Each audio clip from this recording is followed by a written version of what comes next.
नमस्कार। अनिल देशमुख जो कि महाराष्ट्र के पूर्व गृह मंत्री हैं, उनके खिलाफ अभी किस तरीके से कार्रवाई चल रही है और किस तरीके से हर रोज नए नए खुलासे हो रहे हैं, जिससे कि अनिल देशमुख भी काफी ज्यादा एक्सपोज हो चुके हैं। लेकिन अपनी डूबती नैया को बचाने के लिए ये आरोप पे आरोप अब लगाना शुरू कर दिए हैं। लेकिन जो ये आरोप लगा रहे हैं, इससे और भी कई ज्यादा और कई बड़े नाम सामने आ चुके हैं, जिससे कि जो लोग भी लेटर बम फोड़ रहे थे वो भी एक्सपोज होते हुए दिख रहे हैं। लेकिन आपको बताऊं उससे पहले कि ईडी ने, इन्फोर्समेंट डायरेक्टरेट ने एक बहुत बड़ी गिरफ्तारी की है। एक बहुत बड़े नेता के रिश्तेदार को गिरफ्तार कर लिया है और इससे पूरी महाराष्ट्र की सियासत हिल चुकी है। यह बताऊं उससे पहले आपको बता दूं कि महाराष्ट्र के जो पूर्व गृह मंत्री अनिल देशमुख हैं, जो कि अपनी सत्ता में रहने के बाद पूरी तरीके से भरभरा रहे थे और अपनी बात को रख रहे थे, और जिस तरीके से ये काला बाजार चला रहे थे, आज से नहीं बहुत दिनों से चला रहे थे। 1993 की घपलेबाजी सामने आई और इसमें इन्होंने न जाने ऐसे ऐसे घपलेबाजी किए, न जाने इन्होंने कितने सारे स्कैम किए, न जाने इन्होंने कितने सारे पैसों की हेरफेर करी, लेन देन करी। इस घपलेबाजी को ईडी ने पूरी तरीके से, सीबीआई ने पूरी तरीके से जांच करी तो पता चला कि यह तो बहुत बड़ा घपलेबाज है।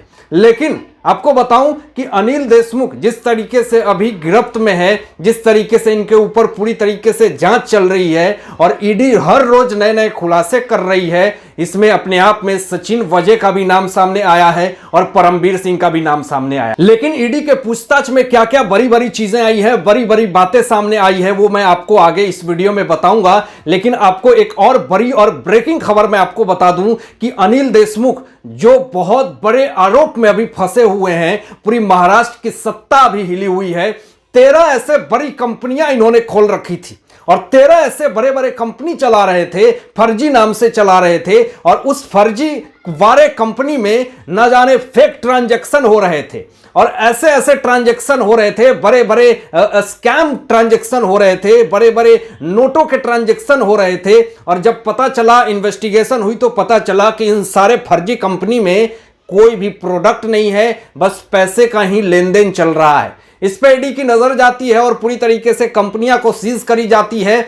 और यहां पे अनिल देशमुख के जो बेटे हैं वो भी पूरी तरीके से शामिल हैं, इनके पूरी तरीके से परिवार इसमें शामिल है। और आपको बताऊं कि इन्होंने ऐसे ऐसे ट्रस्ट नाम खोल करके रखे हैं और उसमें पैसे इन्वेस्ट करके बहुत सारे ऐसे ब्लैक मनी को व्हाइट मनी करने की कोशिश करी। इनका नाम पूरी तरीके से मनी लॉन्ड्रिंग में सामने आया और मनी लॉन्ड्रिंग में जैसे नाम सामने आया, ये फरफराने लगे और पूरी तरीके से ये कहने लगे कि मैंने कुछ नहीं किया है, मुझे छोड़ दो। लेकिन जिस तरीके से ये अभी जेल में बंद हैं और हर रोज ईडी के नए नए खुलासे हो रहे हैं, ऐसी स्थिति में अनिल देशमुख की स्थिति और भी ज्यादा गंभीर होती जा रही है। अब अनिल देशमुख जो है वो ईडी के सामने अपने आप को बचाने के लिए इन्होंने ऐसे ऐसी बात कह दी और ऐसे ऐसे खुलासे कर दिए, जिससे कि अब एक बार सियासत तो गर्म हो ही गई है। अब सचिन वजे और परमबीर सिंह की भी पूरी तरीके से मुसीबत यहां पे खड़ी होती हुई दिख रही है। लेकिन ऐसा क्या कह दिया है अनिल देशमुख ने, ये बात को भी आप समझ लीजिए। अनिल देशमुख ने ईडी के पूछताछ में यह कहा कि मैं सचिन वजे को जानता ही नहीं, ये सचिन वजे है कौन, ये और ये कहां से आया और इसने क्या किया, क्या आरोप लगाया,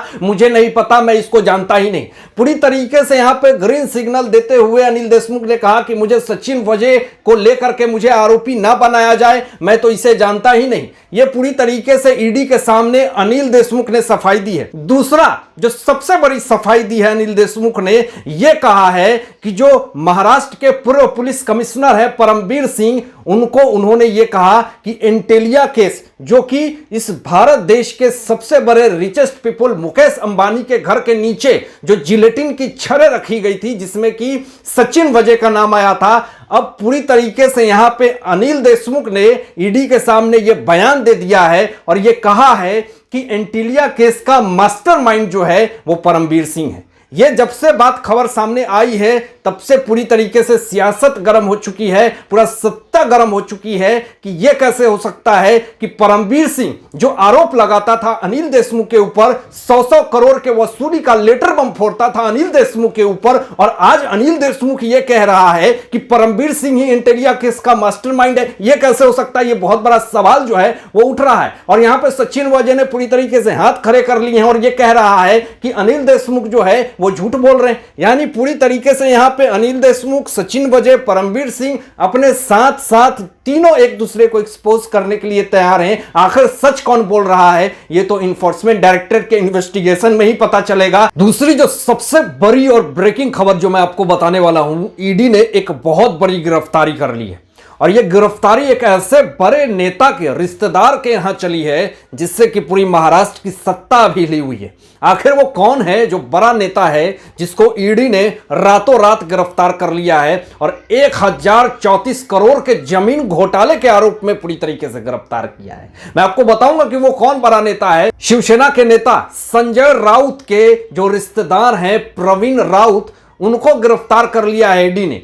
अब प्रवीण राउत को जैसे ही ईडी ने गिरफ्तार किया, पूरे महाराष्ट्र की सत्ता हिल चुकी है और प्रवीण राउत की जो आरोप है वो ये है कि 1034 करोड़ के जमीन घोटाले में इनको आरोपी बनाया गया। इन्होंने घपलेबाजी करी, घोटालेबाजी करी और इससे ये पूरी तरीके से एक्सपोज हो गए और ईडी ने इनको गिरफ्तार कर लिया। प्रवीण राउत के ऊपर एक और बड़ा आरोप है, मनी लॉन्ड्रिंग का आरोप है। ये काला बाजारी करके, पैसे इकट्ठा करके उसको व्हाइट मनी बना करके ये मार्केट में चलाते थे, ये भी इनके ऊपर आरोप लगा हुआ है। तो जब से प्रवीण राउत की गिरफ्तारी हुई है ईडी की तरफ से, तो शिवसेना के बड़े बड़े नेता हिल चुके हैं और पूरी तरीके से जितने सारे कनेक्शन है प्रवीण राउत के, उनकी पूरी तरीके से हालत खराब हो गई है कि कहीं ईडी जो है वो हमारे पास ना पहुंच जाए। लेकिन ये वाकया कहां से निकल करके सामने आया ये भी बता दूं कि 2022 की बात है कि प्रवीण राउत की जो बीवी हैं उन्होंने अपने अकाउंट से संजय राउत की बीवी को